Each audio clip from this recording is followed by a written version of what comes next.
Yo, what's up mga par? It's me, Red Light Moto. Hello po sa aking mga followers and subscribers dyan. Tara par, sasamahan nyo ako. Subukan natin itong ating alaga ngayon.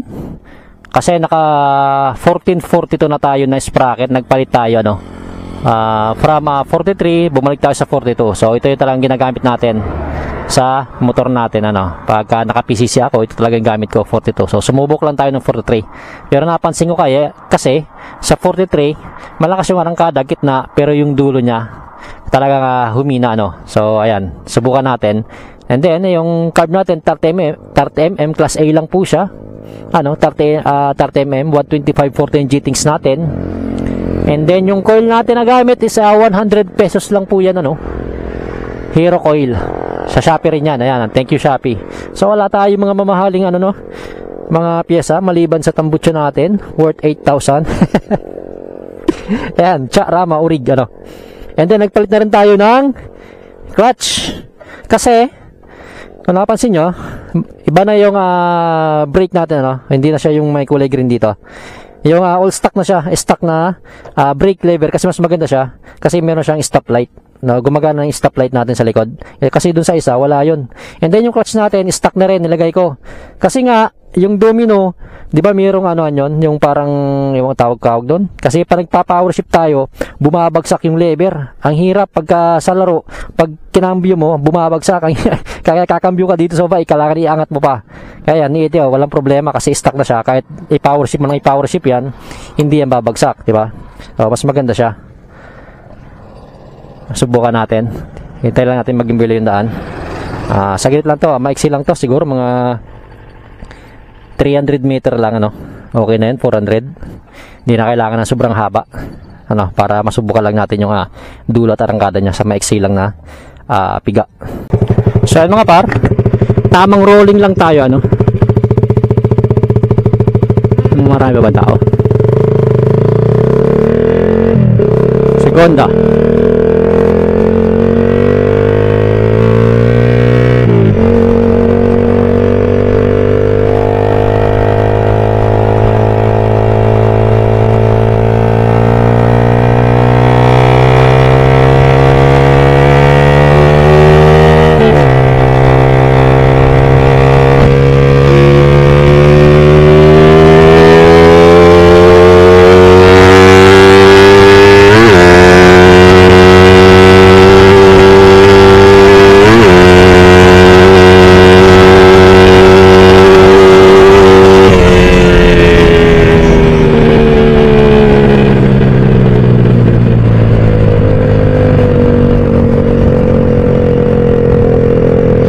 So para okay naman, ganun pa rin naman, halos ang hatak ng motor natin, halos wala naman nagbago. So para subukan pa natin isa pa dito, medyo bulo dito.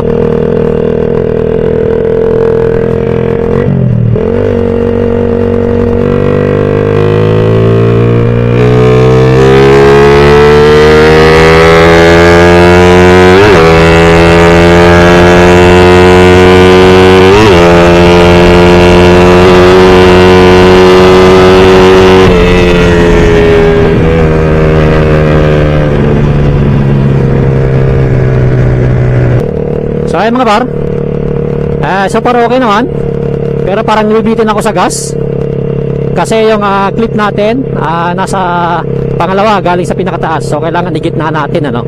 Pakaramdam ko kinukulang ako sa full throttle. Ayan. Pero so para okay naman, takbo natin. So kahit sa short distance tumatakbo tayo ng 145. Napakaiksi lang naman nun, siguro mga 200 300, wala pa nga hindi ko nang pinipigyan ng sagad kasi nga masyado maingay. Pero okay na okay. Yung dulo niya, ramdam ko dumudulo. So, kulang lang sa gas. So, bitin lang. So kailangan igitna ko lang yung clip. Alright.